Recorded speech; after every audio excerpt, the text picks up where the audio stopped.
Hi, I'm Kelly Close with HealthyPlace, and today we're going to be talking about the after effects of rape with Elizabeth Bellis, and our therapist couldn't be here with us today. So as we go along, ask your questions down below, and we'll get to them as we go on. So let me bring on Liz. Let's see, here she is.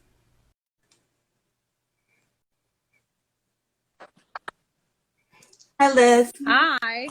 I want to thank you for coming on to talk about such a sensitive topic today. I know it's not easy, but okay. So, in short, a peer raped you in high school. Then, beginning in college, you were in a long-term relationship in which you were sexually abused repeatedly. You're 37 now, and you kept this all a secret until about 2 years ago. Does that sound right? For the most part, when I was in high school, it was the first incident was an attempted rape, which got stopped, in a very humiliating type of way, actually. And then the second incident was, a different type of sexual assault. So those happened in my teens. I was about 16 or 17 years old when those happened. And then when I went into college and I met my then boyfriend, that became the sexually abusive, and I was raped then. Okay. So, lots of people keep secrets, but why did you keep all of this a secret? Um, you know, different reasons for different parts of my life, I think. I Mhm. think that when I was first sexually assaulted as a teen, it was humiliation, and I really just thought it was my fault. The first incident happened when I was, or well, actually, don't really know which happened first, which happened second. They all both happened at a time together. Um, both instances, I was drinking, and so in both instances, I was met with backlash amongst my friends. One instances was like directly after the incident. I was called, I'm going to say trigger warning here for anyone. I mean, on I think this whole conversation is going to be trigger warning. um, but like I was called a slut, and it was screamed in the streets, literally, as I sat there on the curb. And Must have been horrible. yeah, so I think that that just kind of like, I mean, I remember that so vividly, like I was there yesterday. But that's how some things you just remember so vividly and some things you don't. And I remember that very vividly. And I remember after that, I was just kind of treated very differently by people. I was like slut shamed. I was sexually harassed. Rumors went around. So as all these things were going on, I just became more and more quiet and closed into myself. Um, and I really didn't have anyone to talk to about it. There wasn't like, no one ever like approached me and said, "Hey, Liz, what's going on here? Are you okay?" Um, It sounds like your peer group kind of abandoned you there, so there wasn't even, somebody your age that you could bring it up with. right. Yeah. I mean, in both situations in high school, it was my assaulter, the people that assaulted me were both very popular. I mean, I hate that word, but popular people, Mhm. uh, very liked, very like, um, adored by other girls. One of the guys was like kind of like, the interest of many people that I knew. And so it was just kind of like, my side didn't matter. And I mean, I didn't really get a chance to say my side. There's a couple times that I did try to reach out to people, and try to speak my truth, but it was either just kind of like ignored or, yeah, basically ignored. And those were some of my peers. Um, you know, and then when I went to college, you know, when I entered that relationship, it was a 6 year relationship. When I entered that relationship, at first it was great. I mean, I was already like kind of I got like drinking alcohol a lot in my late teens. Did I, that happen like as the heavier drinking? Did that happen as a result yeah, of? like I started drinking when I was probably like 16. Mhm. And then, but after the assaults, that's when it became very like out of hand, um, and more dangerous, probably looking back at it. And then also, when I went into college, so I was already in this place of just numbing out kind of.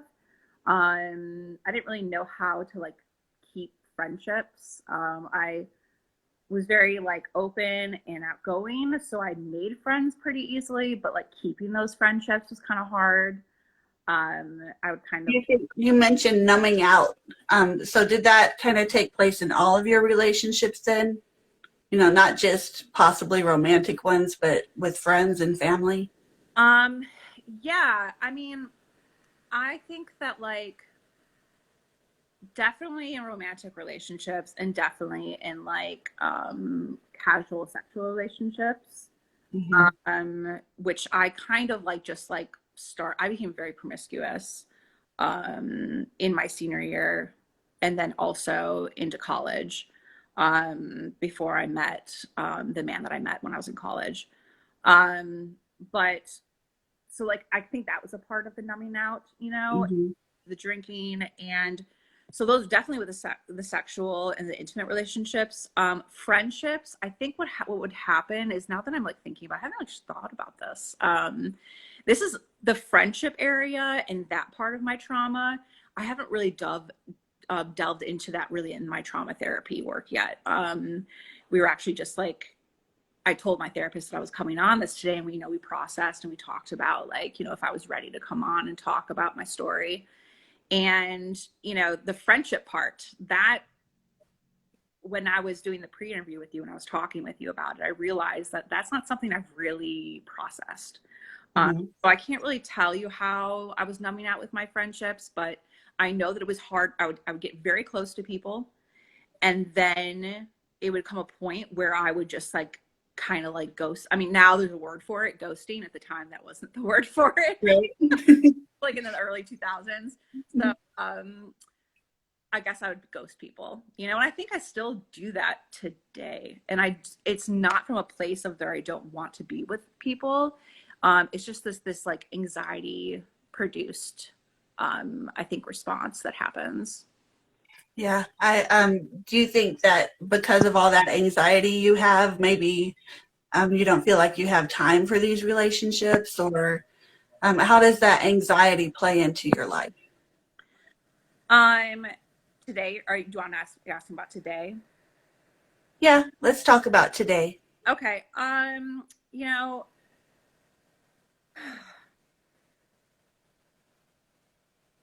yeah. So my friendships today, okay. So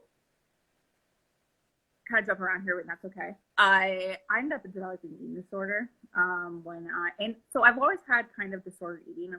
When I was younger, I had really no issues in that area at all. And then when I got into high school, I started rowing, and in order to make boats, you had to make weight. So there was a lot of like intentional weight loss through um, restriction and over exercising that was happening. And so that was a part of my life going into this relationship in college. But Mhm. I like eventually developed an eating disorder. Um, and I just totally lost track of what you had asked me. I'm sorry. It's okay. That's okay. We were talking about the eating disorder, and that kind of happened in conjunction with the experiences you had in high school. Do you think it has? Do you think it worsened because of the rapes and the sexual assaults? Yes. I mean, so up until college, it was just a lot of like, it was the socially accepted, um, qualities of an eating disorder. You know, diet culture is everywhere. And so when you're restricting, I mean, I was doing this under the care of my coach. I mean, everyone on the team was doing this, you know, lowering their intake, exercising twice a day. I mean, I don't want to give people ideas of what to do, but like, there was certain exercising that was happening that was purposely meant to drop weight fast. And that was just accepted, and it's accepted everywhere. I mean, restriction is just like a part of sure. We actually have a comment from Susan26. She says, sorry, I'm reading off my screen. I was raped 3 years ago. The only way I could deal with the pain was using drugs and alcohol. Right. Yeah. And that's kind of like when you ask like how it morphed the eating disorder and then the drug. I mean, I didn't do drugs in high school. I mean, well, alcohol is a drug, but I didn't do anything harder than alcohol in high school. And that was introduced to me in college. And it was definitely a numbing out. But the thing is that at the time, it's like you don't actually think to yourself, I'm going to numb out. So I'm going to, you know, start binge drinking, or I'm going to numb out. So I'm going to start doing X, Y, and Z drug all the time. Or I'm going to do something that's going to make me feel happy and like really energetic all the time, you know, to like counteract this like really like weighing down feeling that unconscious kind of activity. And with my eating disorder, it morphed into a purge disorder. And that happened after so in the relationship in college, it happened once. Now in hindsight, looking back, I see once the sexual assault started and once the rape started.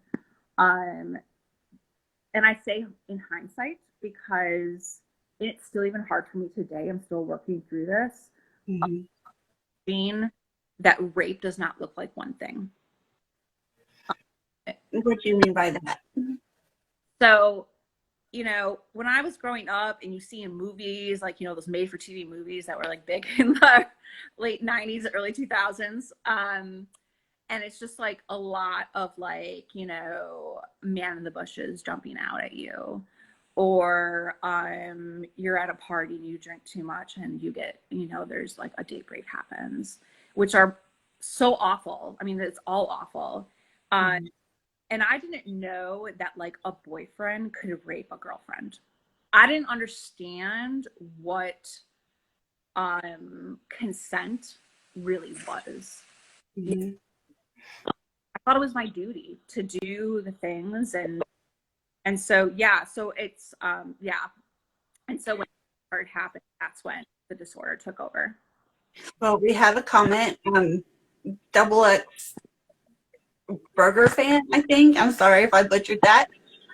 It takes so much strength and courage to open up about your mental health. So there's a congratulations to you, you know, for being on here today. And then we're talking about the drugs and alcohol numbing you out subconsciously. How do I want to say it? How did medicating yourself that way hamper your ability to heal from the rapes, from the assault? Well, I was kind of stuck in this like dating period in my life, you know. So I wasn't talking about it. It actually, I mean, well, we talked about this before. You know, one of the ways that I met the man that I dated in college was me feeling I needed to talk to someone about my past, and he was one of the first people I talked to about it. In an in-depth way. Actually, he was the first person that I talked to about it. And so I just think that like. I'm sorry, I lost my train of thought again. That's all right.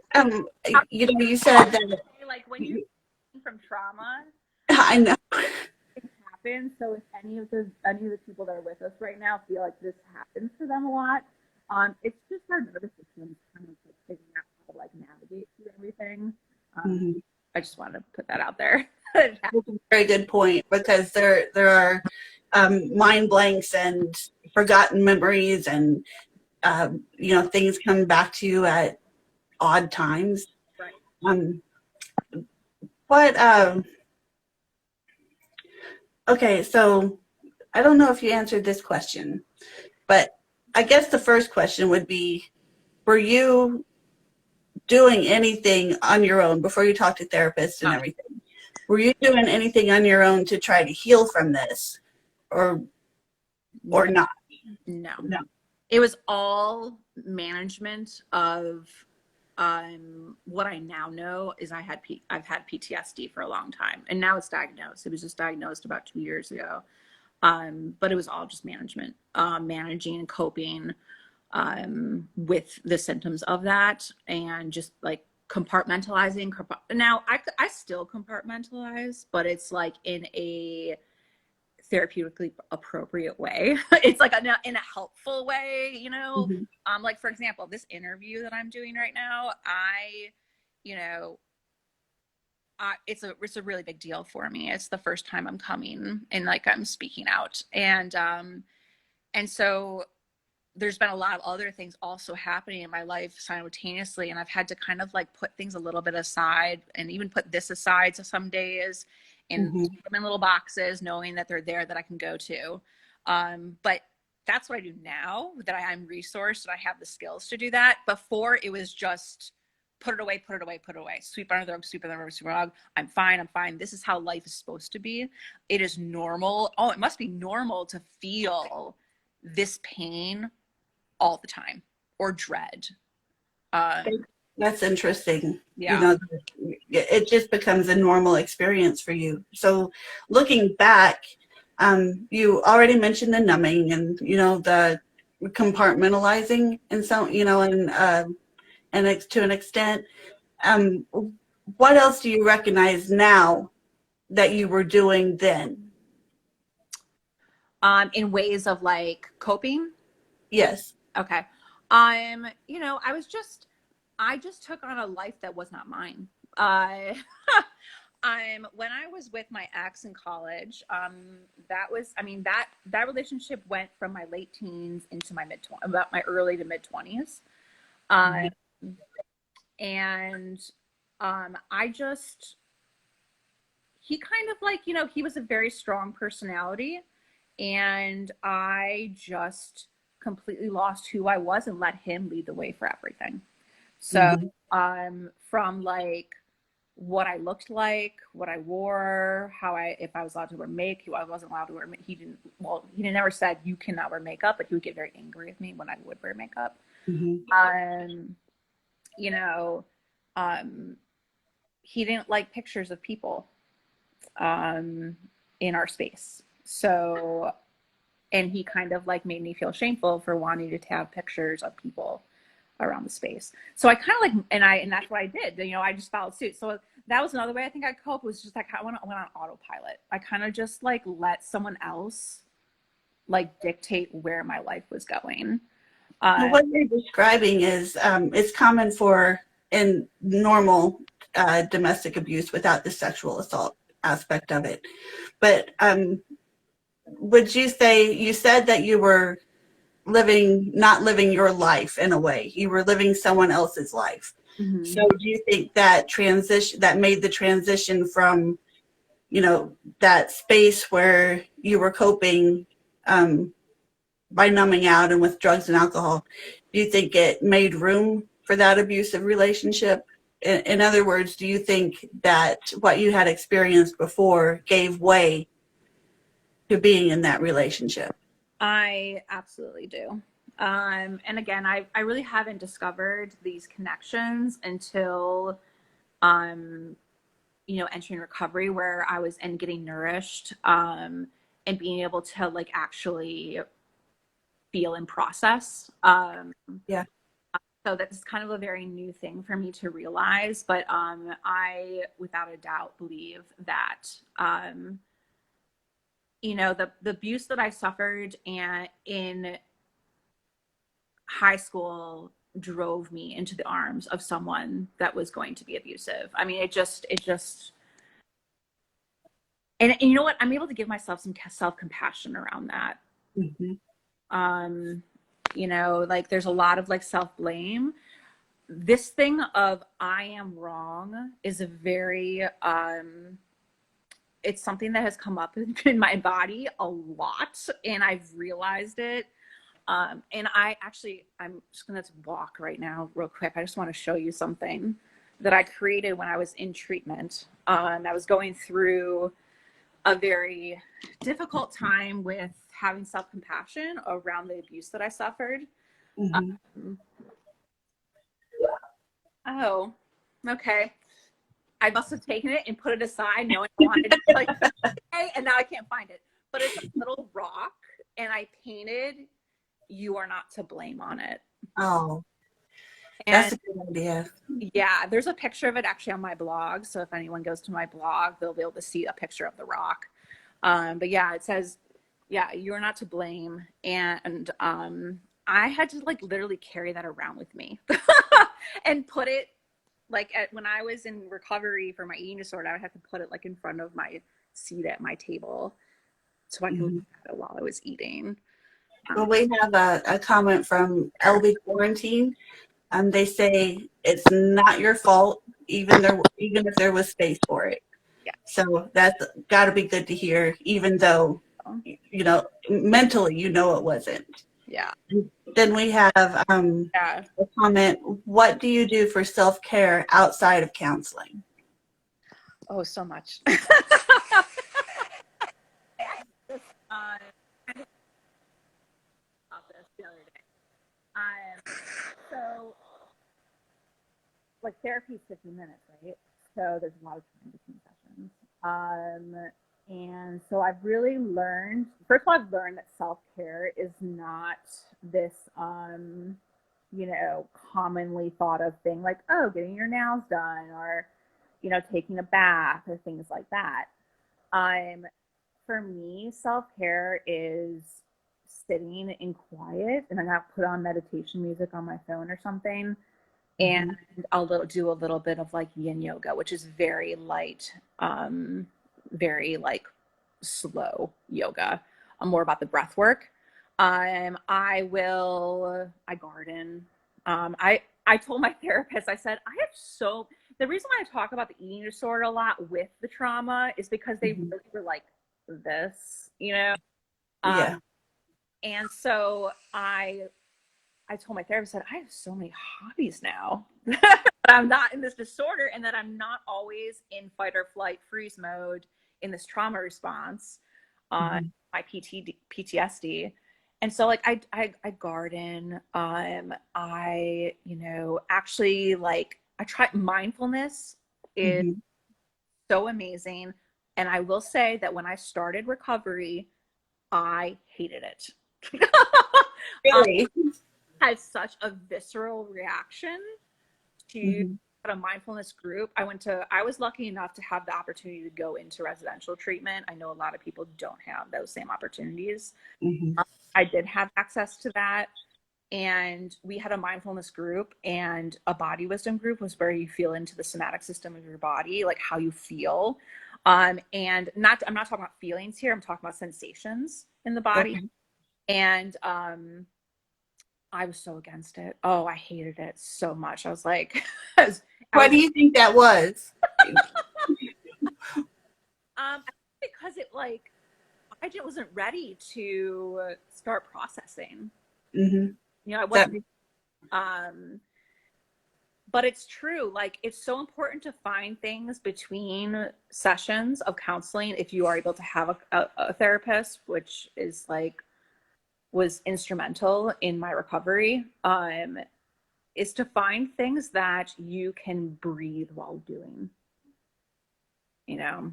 Um, That's interesting, like holding the rock yeah, that you made. That makes sense. So I'm going to butcher this username too. Risa Venti. They want to know, do you still experience triggers from your assault? And if so, how do you address those? yes, I do. So I don't have full blown dissociation anymore, like complete dissociation. Um, And I never really had those up until pretty close to when I went into treatment. There Mhm. was in my life that kind of pushed me into that place in my PTSD. But I still experience like what we call like somatic hijacking, whereas it's like my body is there. Like I can feel all the sensations of being there, but I'm physically in this room. Like I can look around and see, this glass of water in front of me. But it feels like my body is there at the time. So I still experience those. And those usually only really heavily come up during trauma therapy, which is like a safe place for that to happen. It's kind of like It where sounds that pretty terrifying. happens. And it does happen to me sometimes out in the because triggers are everywhere. And I want to say, can I say real quick that like the word trigger I think has been like overtaken, and it's people use the word trigger and it's become like this like almost this like normative word, but really it's a lot more than some people think that it is, Mhm. and it's not like a weakness. Being triggered does not mean you're weak. It means that you have a memory in your body that you're feeling into.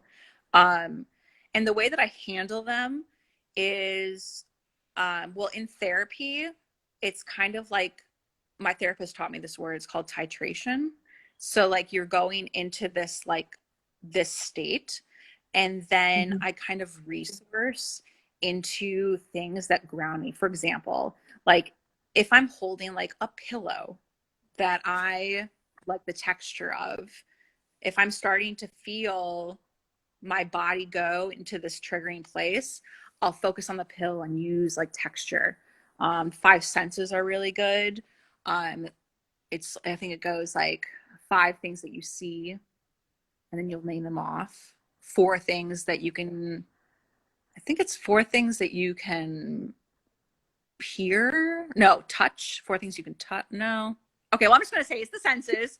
I can't think off the top of my head. I haven't used that one in a while, but that's one I used a lot when I was in treatment. So it's like touch, the sight, touch, smell, taste. Um, So this is and really the then kind of mindfulness that people talk about, right? And also, I will say that when I'm feeling triggered and I'm feeling myself like enter like a flashback or something like that, it is so important to communicating when I'm not in that space with the people, my supports, about what I need when I am in that Mhm. space. So when I was um when I was having heavy flashbacks and dissociation, I actually had like a little 911 card, and I would on it would be like, I don't like to be touched, like don't like, or if you're male, please keep a distance. Things like that have been really helpful. And also like I'm around someone that is like really grounded and like their nervous system isn't out of whack, that's going to help me kind of like regulate off their nervous system. That Right. also I've learned. And oil. I have a little pouch right here ready to go. I put some on my wrist before we started talking so that I can like kind of ground into the sense. For me, peppermint, it wakes me up. So if I'm feeling a little freezy, like I'm starting to like have a little bit dissociative episode, peppermint will kind of like wake me up. So I'll just like smell it. Right now I'm using lemon because it's kind of like a peaceful, calming scent to me. So yeah, Interesting. yeah. Well, you're in recovery now and you're learning all these different skills. But when you hear the word healing, uh, recovery, what does the end result of that look like to you? Do you feel like That it is will ever such be 100%? That is such an amazing question. um, it is so different for so many people, and so obviously, I'm just talking from my experience here, but I want to acknowledge that this might be very different for other people. Um, so from the trauma, the PTSD, I think that this is something that I personally believe that I will heal from my PTSD. I have faith in that. I've come so far in the last 2 years. And mind you, it was like a very therapy treatment intensive 2 years. I have not been doing this on my own. And I've already come so far in my capacity to be able to handle things. The trauma, the events will never change what happened. Right. And I think that very on, and even sometimes even today, I start to ruminate in my mind about what happened. And I just go, and it's not logical, but in my brain, I'm like, if I think about this enough, it's going to change. Something will change about it. And I just go and go and go. But so like, I'm coming away from that, it's never going to change, but I do believe in healing. I am healing. And I'm not going to say, if I can do it, you can do it too, because again, all of our situations are different, but, it is, I now know, like, I'm in full remission from my eating disorder. And, I had it for multiple decades, and I was able to, I'm in remission. And, it's a long, really hard process, but it can happen. Well, I think that's a good place to end the interview. And, I have it written down here. You have a website. It's called therewillbelight-recovery.com. And, our viewers can go there and learn more about you. And you also, on the website, you go into depth with some more of these difficult scenes from your lifetime. And I just want to thank you for being here and for being so open and honest. And like our viewers said, and, the rest of them think, you're very brave for being here. And I think your story can help a lot of people. Thank you. Yes. Thank you so much. And I feel very honored to be able to be a voice for this really important topic. And the website is www.therewillbelight-recovery.com. Okay.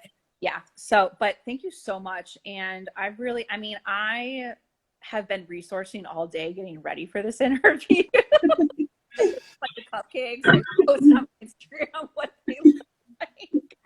Well, it worked. And what this was like, this is trauma work. This is a part of the work, and I feel so empowered right now. So I just want to thank you, and I want to thank everyone for joining. Sure. Well, thank you, and I'll probably talk to you later. Okay. So, all right. Thank you, Liz, so much. Thank you. Bye-bye. Bye. All right, so that was an amazing conversation with Liz about the after effects of rape, and thank you for being here, and I will see you later. Bye.